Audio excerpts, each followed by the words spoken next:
Hey, what's up, guys? My name is Steve. Thank you for stopping by my channel. I'm just an American guy on a journey to discover my British and Irish ancestry.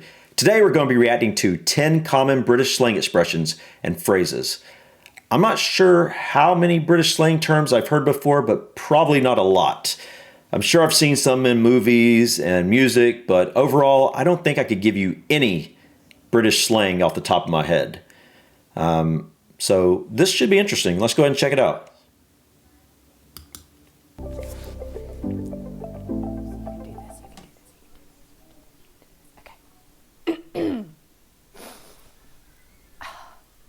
Hello everyone and welcome back to English with Lucy.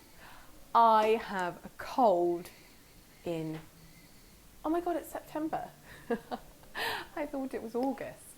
Okay, I have a cold in September, which actually isn't that bad, but I am suffering. So if my voice sounds strange or extra sexy, then you know why. Does she have a London accent? I sound like a smoker. You know why. That's kind of what it sounds like to me. Cold, but I'm here and I'm ready to do the lesson with you. So I thought my voice sounds wintry, so I'll try and make myself look all summery, ready for the summer that I didn't have this year.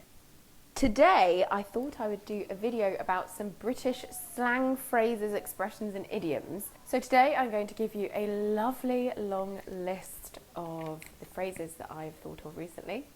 And I'm going to give you some examples and I'm going to make sure that you really understand them so that you can use them in your daily life as well. Some of them are going to be quite informal, so you might not want to use them in English exams, but if you're visiting the UK or America, I focus on British English here, but many of these are relevant for American English as well. I'm just going to call them British English expressions to make sure that anyone who wants to learn British English knows that this video will help them. Quickly before we get started, I just want to thank the sponsor of today's video, italki. italki is an online data. Now, the first phrase is something that I might have mentioned in a previous video, but I feel like it's really important and extra important because yesterday I met with a friend and she told me a really funny anecdote. So the phrase is to be knackered. To be knackered. Knackered. I'm going to say that means to be hungry. Like, I'm so knackered, I need something to eat. Now this is informal, it could be considered slightly rude, so be careful where you use it, not in professional or educational situations, but maybe around friends and perhaps family. But to be knackered means you're exhausted or really tired. Oh! It's a phrase that I use okay. all the time. Oh my god, I am knackered. I could actually see that. I am exhausted. I could see that. Knackered. I wanted to mention it actually. My friend was talking to me. I think she went on a date or something with an Italian guy, and he said to her after work, "Oh my God, I am absolutely naked." And naked obviously means you have no clothes on. So I just want to reiterate the fact that the pronunciation of knackered is really important. You don't want to go. I think I've actually heard that used before, but now that I look at it, I can actually see it being meaning like tired or something like, or exhausted. It actually has that look. You know how certain words, they just literally look the way they just look like what it means. And knackered, now that I know what it means, yeah, it actually does look like a word that expresses tired. Go telling people you're absolutely naked. You want to be knackered. I thought that was so funny. And she said she did correct him very nicely. So good on her. Okay, the next phrase is to be skint. To be skint. I think this means you're broke. Like someone is low on cash or poor or doesn't have much money or, has spent all their money or something like that. Yeah, it's like, maybe, well, yeah, I'm going to go with that. I'm going to say like you spent all your money or something. To be skint. If you are skint, you are in a poor financial situation. Yeah. You have wow. no money or nearly no money. So if someone says, do you want to go to the cinema tonight? And I'd say, I can't, sorry, I'm absolutely skint. It means I can't afford it. I think that something similar might be said in America. And maybe that's how I knew that. I think maybe what I was seeing is the word skin. And it's like when someone says something about like, you don't have any skin in the game, it means that you don't have any money in the, in what you're doing, if that makes sense. And I think that's why I thought that, but yeah, okay. I'm in a really difficult financial situation. And oh my God, I had to use that phrase so frequently when I was at university. I had no money. Being a student in London is really, really expensive. Yeah, I bet. Quite a challenge, actually. But it did inspire me to work very hard so that I could be financially stable one day in the future. Very colloquial, not rude, but it's a slang word, and it will be really impressive if you can use that around British people. On the other hand, number 3, to be quids in. Now, to be quids in? Quids in. Quids in. I can't think of, I have no clue. I literally have no clue what that could mean. You're quids in. I have no idea. Now, quid is a slang term for a pound. 1 quid, 1 pound. 2 quid, 2 pounds. Oh. 10 quid. Okay. 10 pounds. A tenner or a fiver is more slang, money slang for you. But if you are quids in, it means you are suddenly in a good financial situation. Oh, so maybe okay. you placed a bet at the weekend and you won, and now you are quids in. You've suddenly got lots of money. So it's normally used to congratulate people. So if somebody wins a competition and they win £100, I'll say, wow, you're quids in, well done. The next one. If someone was to say that to me before now, I would have had no clue what that meant, like at all. It's so interesting how different countries use different language to describe things. So interesting. It is to be pants. To be pants. Okay, that one I have no idea either. Like, to be pants. To be pants.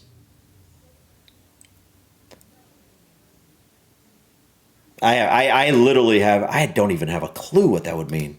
So I would say maybe, that's pants. Yeah, the show was pants. Now, in American English, pants means trousers. Right. But in British English, pants means underwear. I have a video about the difference Really? between American and British English. You can look at it up here.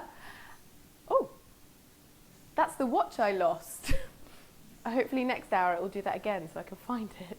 Yeah, so if we say something is underwear, when I say underwear, I mean like male underwear.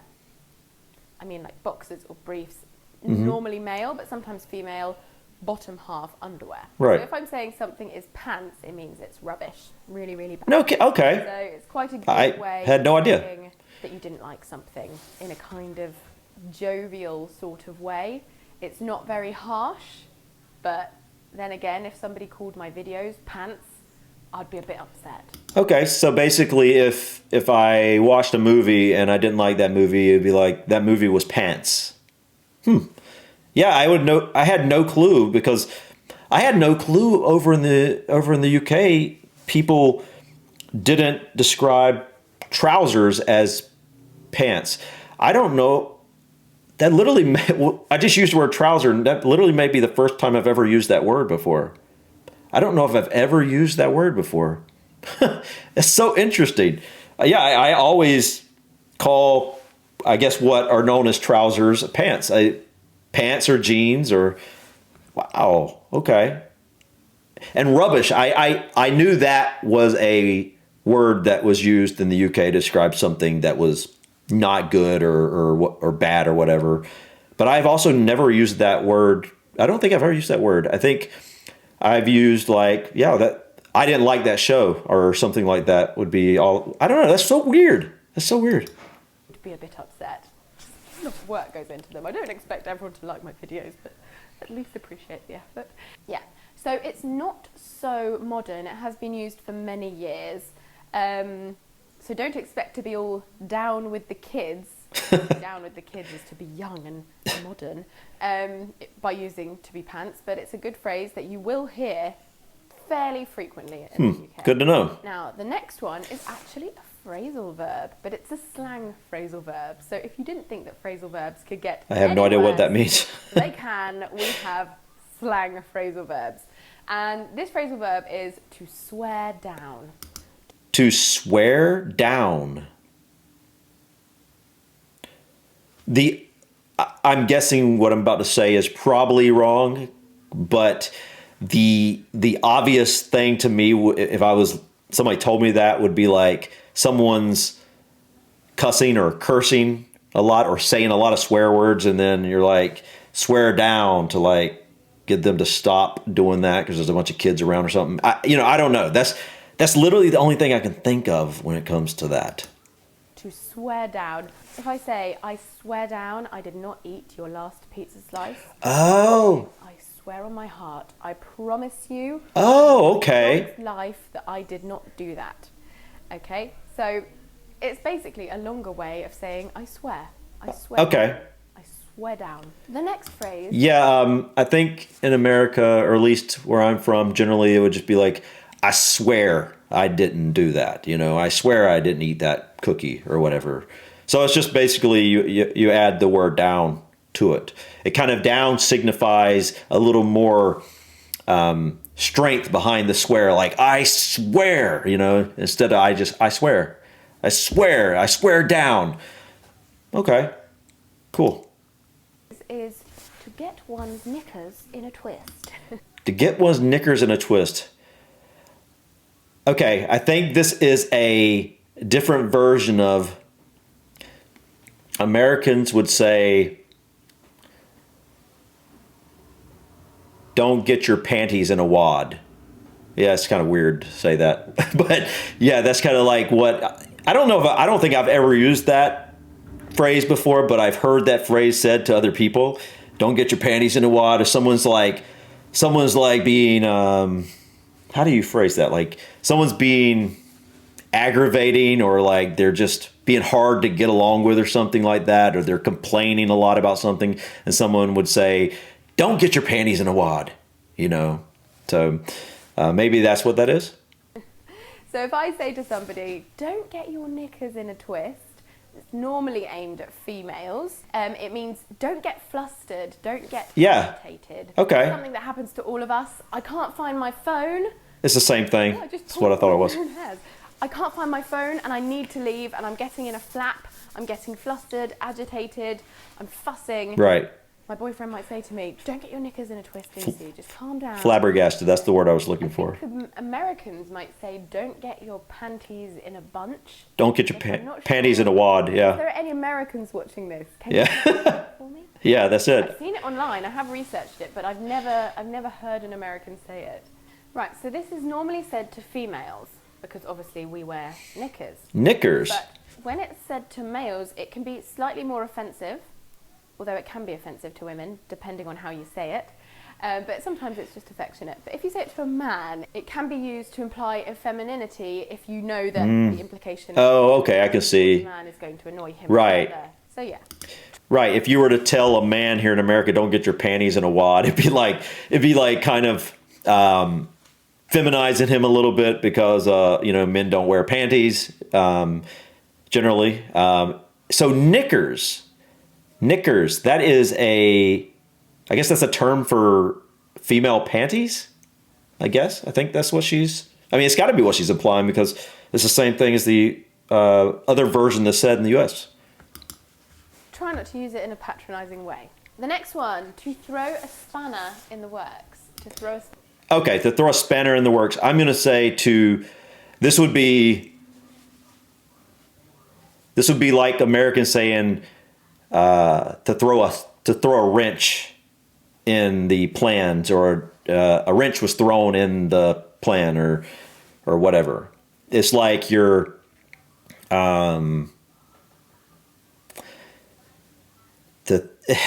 let's see what she says. Spanner in the works. So you might be doing a task and then you might say, oh, that's thrown a spanner in the works. It prevents something Right, okay, yeah. smoothly. That's so it. I could be putting up a picture with a hammer. And you put a hole in the hammer wall. breaks, Or and I'll say, oh, that's thrown a spanner in the works. Right. There I was, happily hammering away. The picture was going to be up in 5 minutes, but now the hammer's broken, so I have to go out, get a new one. Right. You get the picture. The next one. So that in America would be like, don't a wrench. Don't throw a wrench in the plans or something like that. Instead of what was it? Spanner. Yeah, instead of spanner is basically we would use the word wrench. I don't know why. Why is that? It's so interesting. One is to do with going out. This one is to be out on the pull. To be out on the pull. Okay. I'm going to think that I believe that means that someone is going out to, and they're open to meeting someone or dating or whatever. Like they're trying to meet somebody. That's what I'm going to say that. Out on the pull. If you are out on the pull, it means you are going to go out with the intention of finding a romantic partner. Okay, yeah, that's what I thought. You're actively looking for somebody. So when I was single, I sometimes used to go out on the pull in London with my girlfriends, and the place that we always used to go to was Tiger. There was always a great selection there. So yeah, we always used to go out on the pull to Tiger. I would never go back there. Actually, never say never. With the right group of people, it would be good fun, especially on a Wednesday. The next phrase, and I know for sure that this is used in America as well, you have got to be kidding me. You have got to be kidding me. It means you have to be joking. Yeah, right. You have to be joking. You've got to be kidding me. It can be used in two ways. It can be used to express anger or disbelief. I can't believe that. You've got to be kidding. Or if something's really funny. You've got to be kidding me. Yes. So I hope you appreciated my acting skills there. I was never that good at drama at school. The next phrase is one that I think, when used correctly, sounds really, really good, and it is rightly so. And it's a nice little thing to add on the end. Rightly so means it's a definite, like that's good. Well, let me see what she says. Sentences. It means quite rightly, correctly. Okay, Someone's yeah. worrying about the pizza getting burned, and rightly so. There is smoke coming from the Sure, kitchen. I get that one. With reason. The smoke is coming from the kitchen. And rightly so. And rightly so. Right, that's it for today's lesson. I hope you enjoyed it. I hope you learnt something. I Don't did. forget to check out italki. All of the relevant... Wow. That was interesting. It's crazy how English has transformed over the years, and it transforms every year. Every year, new slang words are created, and I bet the language that we speak now will be completely different in 20 years from now. We'll have so many new slang words, because I know there's a lot of slang today that I didn't know, that wasn't around when I was in high school, so it's so interesting. And, some of the slang she taught about was I understood it by what she was saying, but some of them was like, wow, like pants. I had no clue pants meant something that was like not good. I've never heard that before. But then other ones like the rightly so, obviously that's, and you've got to be kidding me. Those are ones that we actually use in America. And then there's other ones where I kind of got it, but I forgot, what was that? Spinner in the plans. To throw a spinner in the works. Yeah, so this is interesting. I definitely want to check out more of this because I know there's going to be a ton. I know the American and British versions of English are so different in a lot of ways, but I'm guessing, please let me know in the comment section if I'm right here, that if you're in, say, England, a lot of your slang is going to be completely different from the slang that's in Scotland or the slang that's in Ireland or probably even the slang that's in Wales. I'm guessing there's many different variations because there's so many different accents, so many different dialects. I'm guessing that there's probably going to be so many different versions of slang as well. And so if that's the case, I'll definitely want to explore around the entirety of the UK and also into the Republic of Ireland to check out all the different slang, because it's fun. It's just interesting knowing this. And I'd like to be able to, when I come for a visit, to be able to talk in some of that slang that you guys use. I just think that would be interesting. So anyways, guys, thank you so much for stopping by. Please click that like button. Also, feel free to leave your comments if you have any suggestions or if you want to add anything to this video. And please don't forget to subscribe to continue joining me on my journey to discover my British and Irish ancestry. Until next time, guys, peace.